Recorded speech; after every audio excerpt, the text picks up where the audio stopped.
The text came in at 6:47 in the morning while I was still in my bunk with frost on the windows and coffee going cold on the nightstand.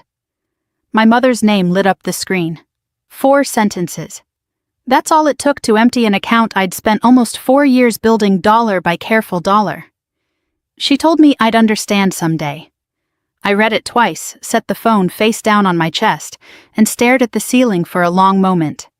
Then I picked it back up and typed 3 words that would end up changing everything. I just didn't know it yet. I was still half asleep when the phone buzzed against the metal frame of my bunk, that particular rattle it makes on the nightstand that always sounds louder at 6 in the morning than it has any right to.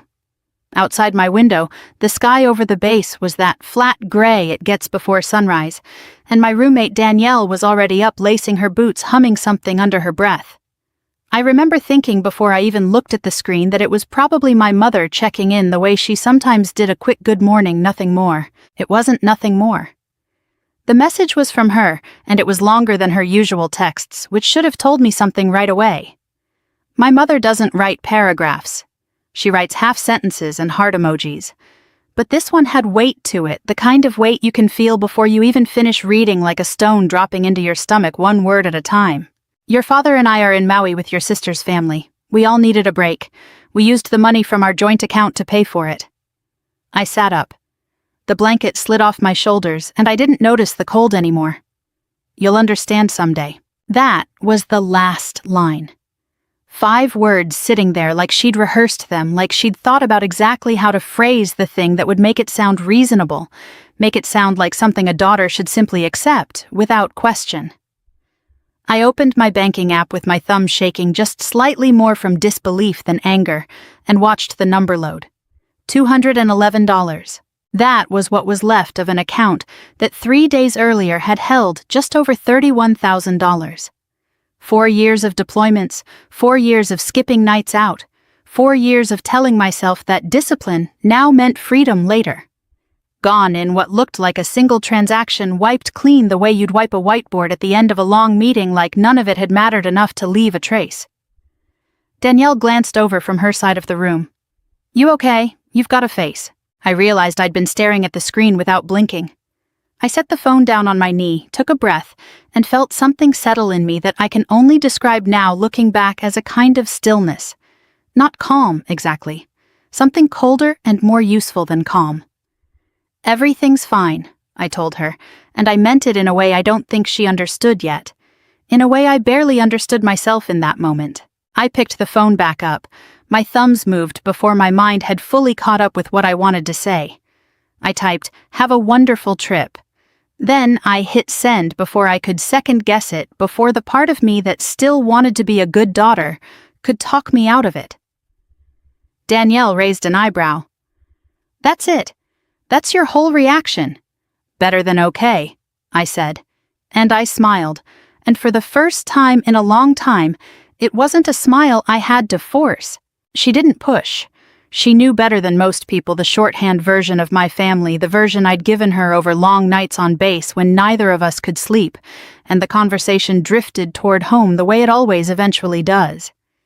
She knew about Emily. She knew about the golden child and the good soldier, the 2 roles my parents had assigned us, before either of us were old enough to have a say in it. Because here's the thing. People watching from the outside never understand right away. This wasn't the first time. It wasn't even the second or third. It was simply the first time they'd done it with a joint account, with a paper trail, with something I could actually hold in my hand and look at directly, instead of just feeling the bruise of it in some vague, deniable way. I had been the daughter who paid since I was 18 years old. Not literally every single time, but often enough that it had become an unspoken rule in our house, the kind of rule nobody says out loud, because saying it out loud would mean admitting how unfair it was. Emily got the car. Emily got the tuition. Emily got the down payment on her house with the wraparound porch and the tire swing out front for kids she didn't have yet. And when Emily needed something extra, something outside the usual channels, the phone call always came to me. "Family helps family," my mother would say every single time, like it was scripture, like repeating it enough made it true instead of just convenient. I used to feel guilty when I said, "No, I don't anymore," and that shift, that quiet turning point, didn't happen this morning with the text about Maui. It happened months before, slowly, the way most real changes happen, not with a single dramatic moment, but with 100 small ones stacking up until one day you look up and realize you're simply not the same person you were. What my mother didn't know, sitting on some balcony in Maui with a Mai Tai sweating in her hand, was that I had already stopped being surprised by anything they might do. I had started paying attention in a way I never had before. I had started asking questions instead of just absorbing whatever answer they handed me. And 3 months before that text arrived, I had noticed something that made the hair on the back of my neck stand up, something small at first, easy to dismiss until it wasn't. They had started checking my balance. I enlisted the summer I turned 18, 3 weeks after graduation, before most of my classmates had even finished deciding what they wanted to major in. People assume there's always a dramatic reason behind a decision like that, some wound that needs explaining. But the truth was simpler and a little more practical than that. I wanted out of a house where love came with conditions attached, and I wanted to build something that was mine, something nobody could take back once it was given. Basic training taught me things my childhood never had. How to trust the person next to me completely, because my life might actually depend on it. How to follow instructions without resentment when the instructions made sense, and how to speak up clearly when they didn't. How to save money like it mattered, because out there with deployments and unpredictable assignments, it genuinely did. I paid my own way through community college between assignments, taking online classes at 2 a.m. when the barracks were quiet, because the GI Bill covered some of it, but not all, and I wasn't about to ask my parents for the difference. I didn't need to ask.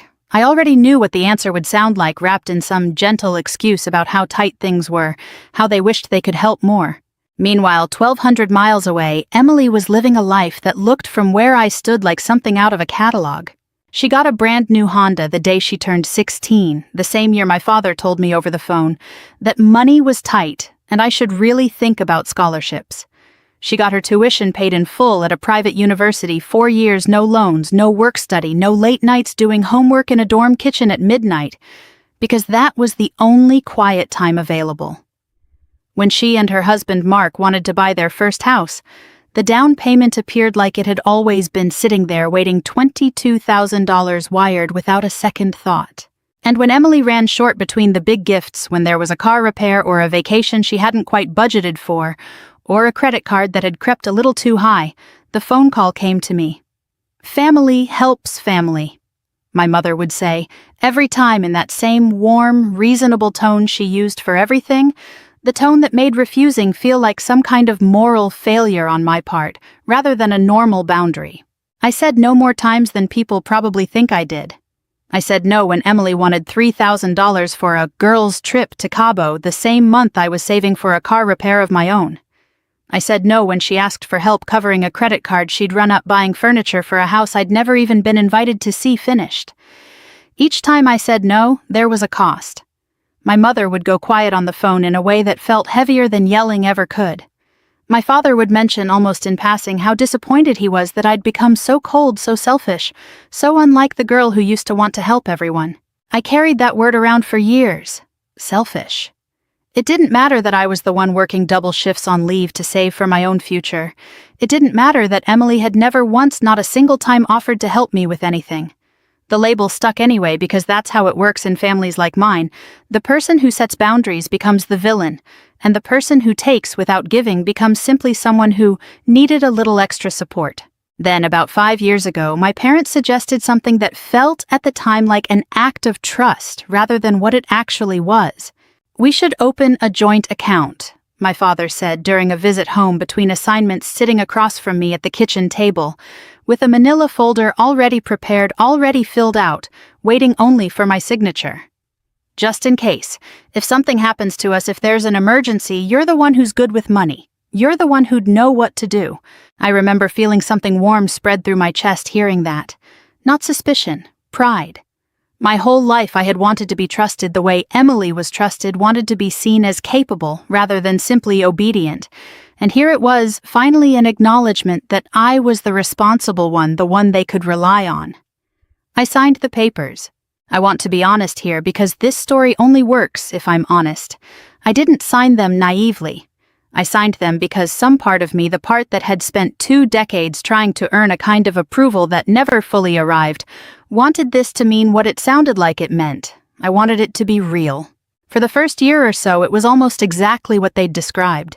A safety net used sparingly for genuine emergencies, a plumbing repair, a medical bill my father's insurance didn't fully cover. Small amounts, reasonable amounts. I didn't think twice about it. But slowly the withdrawals changed shape. They got bigger. They got less emergency-shaped and more convenience-shaped. A vacation fund. A little cushion for Emily's family during a rough patch that never seemed to fully resolve. And through all of it, my mother kept using that same phrase, soft and unshakable as ever. Family helps family. What she never said, what none of them ever said out loud, was that the help only ever seemed to flow in one direction. I need to back up here and tell you something about myself that matters more than anything else in this story. Something my family never fully understood, even after 12 years of watching me build a career out of exactly this skill. I don't do panic. I do preparation. In my job, I'm the officer people come to when something looks like it's about to fall apart because my entire role revolves around logistics, resource management, and reading the kind of quiet warning signs that most people walk right past without noticing. That training doesn't turn off when I go home for the holidays.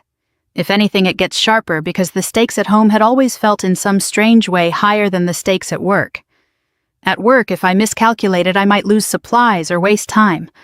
At home, if I miscalculated, I lost myself piece by piece, one accommodation at a time. About 3 months before that text arrived in Maui, I noticed a pattern forming that made something in my gut tighten in a way I'd learned over the years never to ignore. It started with small comments. My mother asking almost too casually during a phone call whether I'd gotten my end-of-year bonus yet. Then a week later, Emily texting me directly, which she almost never did, asking the exact same question in a slightly different way, like she was testing whether the answer would be consistent. Then my father, during a call that was supposedly about nothing in particular, asking how the joint account was looking these days, whether I'd been keeping much in there. Individually, each of these moments could be explained away. Together, they formed a shape I recognized immediately, the way you recognize a formation on a map before anyone tells you what it means. They were watching the account. They were watching my income. And I understood with a clarity that surprised even me that they were waiting for the right moment to take a much bigger bite than usual. I didn't call them out on it. I didn't confront anyone or ask pointed questions that would tip my hand. Instead, I did what I'd been trained to do when I suspect a system is about to be exploited. I quietly secured the assets before the exploitation could happen. Over the following weeks, I moved almost all of my actual savings, the bulk of what I'd built over 4 years of deployments and careful living, into an investment account held solely in my own name, something my parents had no access to and, more importantly, no knowledge of. I left just enough in the joint account to keep it looking normal, to keep it from raising alarm, a few $1,000s that would seem like a reasonable balance to anyone glancing at it without asking too many questions. And then I did something else, something that mattered even more in the end. I started keeping records. Every withdrawal from the joint account going back 2 years. Every text message where my mother asked for money using some version of family helps family. Every instance where I'd covered a bill, a payment, a co-signed loan, anything at all connected to my family's finances. I built a folder, digital and physical, both organized the way I'd organize a supply inventory, dated and labeled and impossible to argue with later. I told myself at the time that I was probably being paranoid, that maybe nothing would come of it. Maybe they'd never actually take the bait I hadn't even realized I was setting simply by being cautious. Then on a Tuesday afternoon while I was on duty, I got a notification that the joint account balance had dropped to nearly nothing. Not gradually.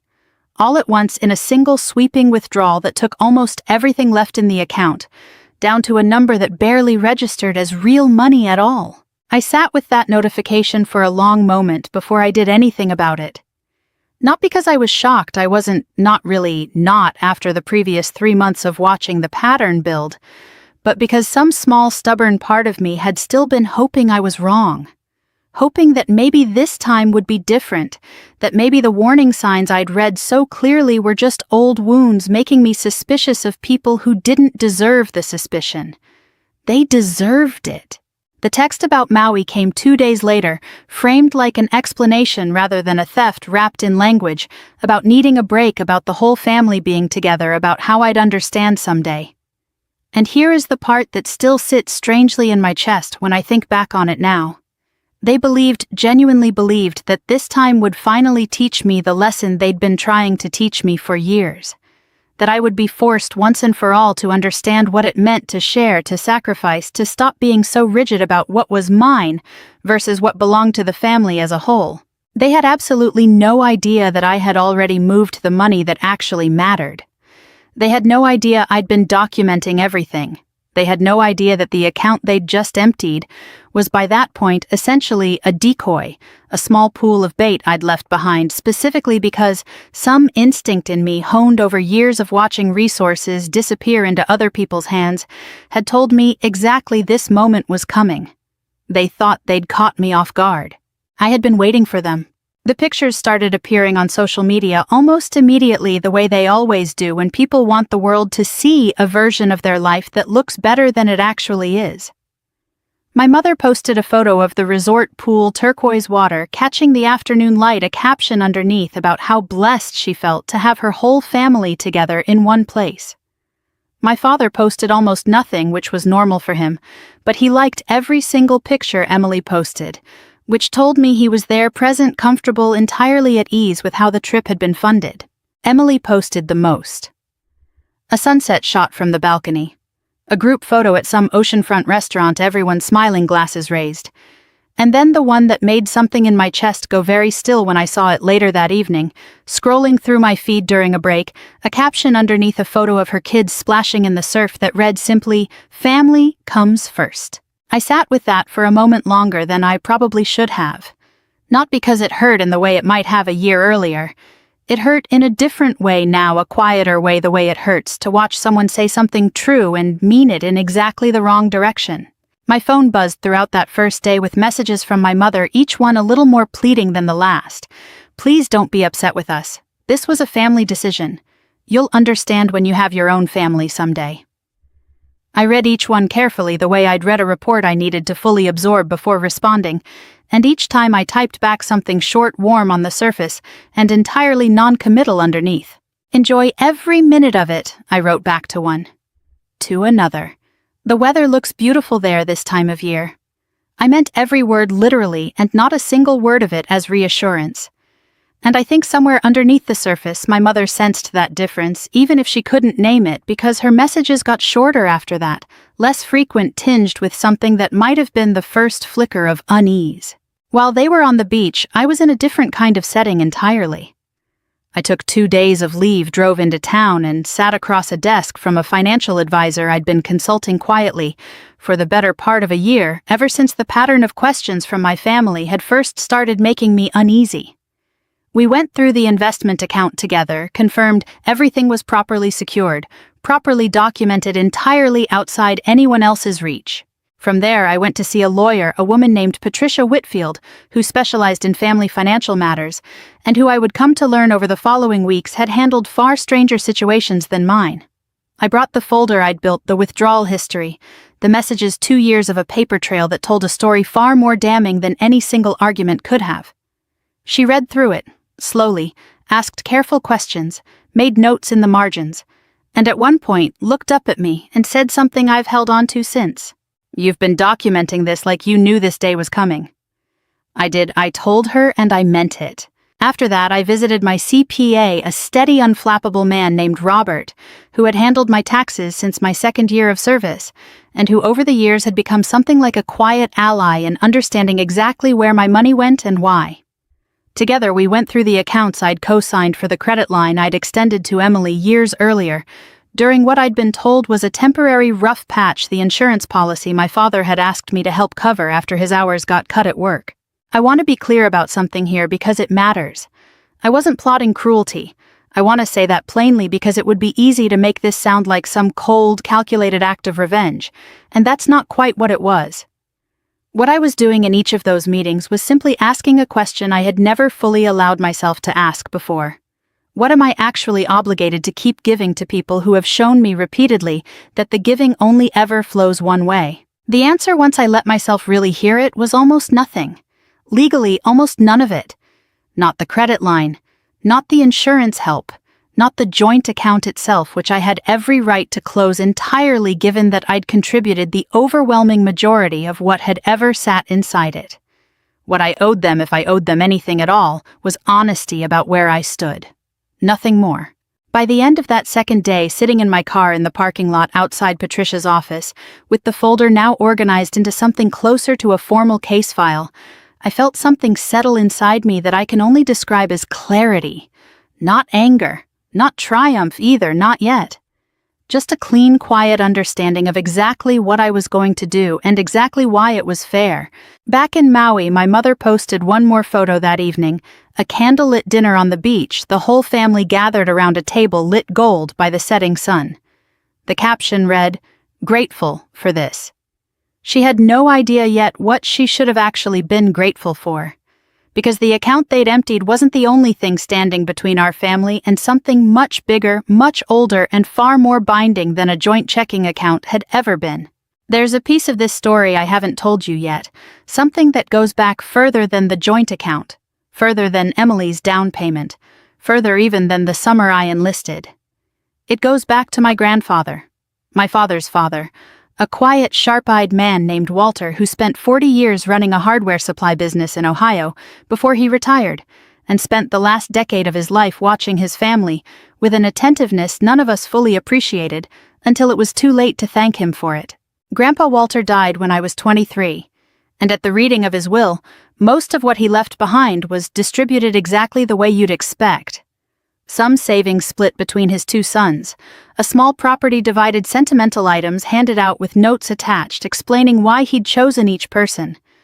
But there was one piece of his estate that wasn't discussed openly that day, one piece that had been set up years earlier through a family trust his own lawyer had helped him structure with unusual care. I didn't fully understand what it was until almost a year after he passed, when I was called into a meeting with the trust's attorney, a soft-spoken older man named Gerald Ashford, who had worked with my grandfather for over 2 decades, and who treated the whole conversation with a gravity I hadn't expected. The trust, it turned out, held a portion of my grandfather's estate in reserve, not distributed outright, but managed under specific conditions he'd written into the document himself in his own careful language, years before any of us had any idea he was paying such close attention to how his children and grandchildren treated one another.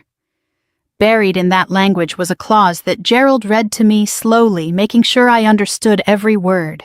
If any beneficiary of the trust was found to have financially exploited another beneficiary through coercion, deception, or repeated exploitation of shared assets, the trustee held the authority to review and adjust that person's share of the estate accordingly. And then Gerald told me the part that changed everything. My grandfather had named me specifically as successor trustee. Not my father, not Emily, me. The girl who joined the military at 18 and sent care packages home instead of asking for anything in return, the one who Grandpa Walter used to say reminded him of himself at that age, careful with money, because she understood in her bones what it actually cost to earn it. I never told anyone. Gerald and I agreed at the time that there was no reason to announce it, no reason to stir resentment or suspicion within the family over something that might never even become relevant. I filed the paperwork away quite literally in a drawer, and mostly forgot about it the way you forget about an insurance policy you hope you'll never need to use. Until now. The day after I left Patricia's office, I called Gerald for the first time in nearly 2 years. I explained everything: the joint account, the pattern of withdrawals, the documentation I'd built, showing years of one-directional financial pressure disguised as family loyalty. He listened without interrupting the way good lawyers do, and when I finished he was quiet for a moment before he spoke. "This is exactly the kind of situation your grandfather was trying to protect against," he said. "He saw more than people realized." Together we began the formal process of invoking that clause. It wasn't dramatic in the way movies make these things look. There were no courtroom scenes, no dramatic gavel strikes. It was paperwork, careful and precise. Financial records submitted a formal review, requested documentation of the withdrawal pattern and the years of pressure that had preceded it. Everything organized exactly the way Patricia and I had built it. At the same time, working alongside my CPA, I began unwinding every piece of financial support I had extended to my family over the years, All of it now clearly optional, none of it legally required. I removed myself as a co-signer on Emily's credit line, effective immediately, which meant the credit company would reassess her limit, based on her own financial standing alone. I canceled the supplemental insurance policy I had been covering for my father, the one that had quietly picked up costs his primary plan didn't handle. I stopped covering the monthly payment on a medical bill from 2 years earlier that I had simply absorbed without ever being asked to, because at the time it had felt like the right thing to do. None of this was illegal. None of it was even unusual, legally speaking. It was simply the removal of support I had never actually been obligated to provide in the first place, support that had been extended out of love and had somewhere along the way been quietly reclassified by my family as an entitlement. I signed the last of the paperwork on a Thursday evening, sitting at my kitchen table with the same kind of quiet focus I bring to any operation that requires precision under pressure. Gerald had told me the formal notice regarding the trust review would go out to all beneficiaries by the end of the week. The insurance cancellation would take effect within days. The credit line adjustment would hit almost immediately, given how these things typically process. I didn't feel triumphant sealing that envelope. I felt something closer to relief, the specific relief of finally putting a structure around something that had been chaotic and painful for far too long. My family was still in Maui when all of this began moving. They had 2 more days left on their trip, 2 more days of sunsets and cocktails and photos captioned with words like grateful and blessed, entirely unaware that the ground beneath their finances had already begun to shift. They flew home on a Saturday, and from what Emily posted that morning, a photo of the resort lobby captioned, "Sad to leave paradise. The trip had wrapped up exactly the way they'd hoped it would. Relaxed, bonded. Worth every dollar, though of course none of them had actually spent their own dollars to get there." I was on duty that day running through a routine supply inspection when my phone started buzzing in a way it doesn't usually buzz. Not one notification. A cascade of them, one after another, closely spaced, the kind of pattern that usually means something has gone systemically wrong rather than just one isolated hiccup. I didn't check it right away. I finished the inspection first because that's simply how I'm built, and only once I'd signed off on the paperwork did I sit down in the break room and start scrolling through what had accumulated over the past several hours. A text from Emily sent from the airport, time-stamped just after they landed. "Why is my card getting declined?" Then another 20 minutes later, considerably less polite. Then a voicemail from my father, his voice tight in a way I hadn't heard often, explaining that the bank had flagged something on the credit line and needed someone to call back immediately to verify account holder information. Then a message from my mother, shorter than usual, just 3 words. "Call me, please."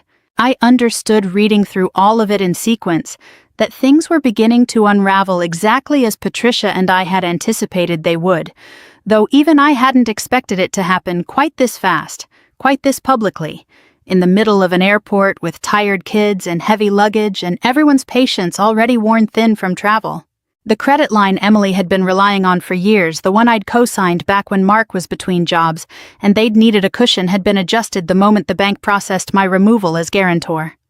Her available credit had dropped overnight to a fraction of what she'd grown used to having, and the transaction she'd tried to run at the airport gift shop, something small, a magazine and a bottle of water, from what I later learned had simply bounced. My father's insurance situation was worse in the sense that it involved actual medical coverage rather than convenience spending. The supplemental policy I'd been quietly funding for the past 3 years, the one that covered costs his primary insurance didn't fully absorb, had lapsed the day my final payment cleared and wasn't renewed.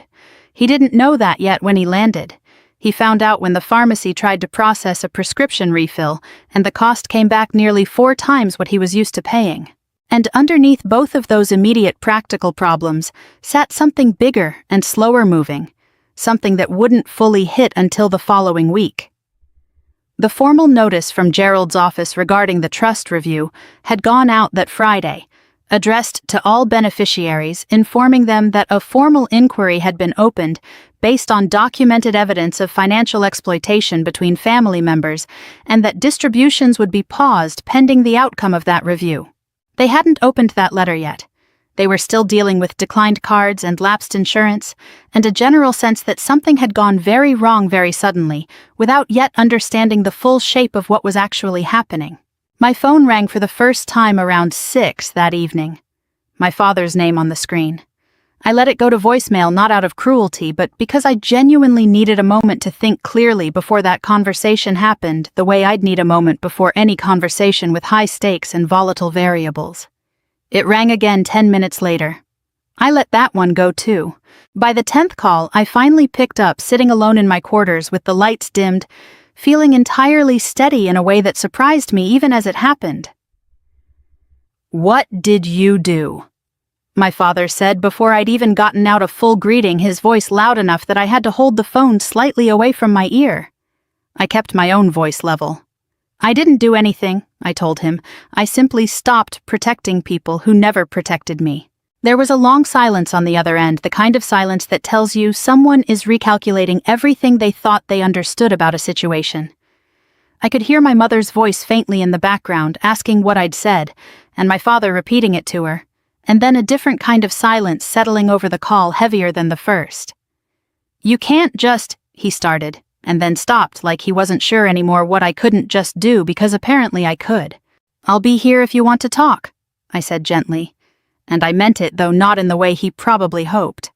But I'm done pretending the last several years were something other than what they were. I hung up before he could respond, not out of anger, but because there was nothing more useful either of us could say in that moment. And sitting there afterward in the quiet of my room, I realized something that took me slightly by surprise. For years, without ever fully acknowledging it, I had been the one holding pieces of my family's financial life together, quietly, invisibly, the way you don't notice a support beam until the moment someone finally pulls it out. They showed up at my door 4 days later, all 3 of them having driven 6 hours from my parents' place, after Emily insisted they needed to talk to me in person, rather than over the phone where apparently things kept getting misunderstood. I watched them pull into my driveway from the front window, my mother getting out. First her face already arranged into the kind of expression she used to wear when she wanted something to go smoothly. My father came next, slower, older looking than I remembered from just a few weeks earlier. Emily stayed in the car a moment longer, like she needed the extra time to compose herself. There was no Kyong-gao left in any of them by the time they reached my porch. No lecture about family loyalty, no reminder that blood mattered more than money. My mother's eyes were red before she'd even said a word, and when she spoke, her voice cracked on the very first sentence. "Please," she said, "whatever this is, we can fix it." I let them in. I want to be honest about that, because it would have been easy in that moment to slam the door and let them sit with the consequences alone. But I'd spent months preparing for this exact conversation, and preparation, in my experience, is wasted if you don't actually follow through with the clarity you built it for. We sat at my kitchen table, the same table where I'd signed the last of the paperwork weeks earlier. Emily's arms were crossed tight against her chest, her jaw set in a way that told me she was still more angry than sorry. My father kept glancing at the door like some part of him wanted to leave before this went any further. My mother reached across the table at one point and tried to take my hand, and I let her, though I didn't grip back. "We need you to fix the account." My father finally said, his voice quieter than it had been on the phone, but still carrying an edge of expectation, like he assumed that somewhere underneath all of this, I still owed them a solution. I didn't answer right away. Instead, I got up, walked to the counter, and brought back the folder I'd built over the past several months. The same one Patricia had reviewed, the same one that had supported the trust inquiry. I set it down in the middle of the table and opened it slowly, letting them see what was inside before I said anything else. Bank statements. Every withdrawal dated and labeled. Every text message where family helps family had preceded a request for money. Every instance where I'd co-signed, covered, absorbed, or quietly funded something without ever being thanked for it, let alone repaid. 2 years of a pattern laid out in black and white, impossible to argue with, impossible to explain away as an isolated misunderstanding. Emily flipped through a few pages, her face going pale in patches. My mother started crying in earnest, not performative tears, but the real kind, shoulders shaking slightly. My father just stared at the folder like it had personally betrayed him. Every time you told me family comes first, I said, keeping my voice steady, what you actually meant was Emily comes first. I don't say that to hurt you. I say it because it's true, and because I think somewhere in all of this I need you to actually hear it, maybe for the first time. Nobody spoke for a long moment. Outside, a car passed on the street, its headlights sweeping briefly across the kitchen wall before disappearing. "We didn't mean for it to be like that," my mother finally said quietly, and I believed her in a strange way. I don't think they ever sat down and decided consciously to treat me as the family's financial backstop, while Emily got to remain the family's emotional center.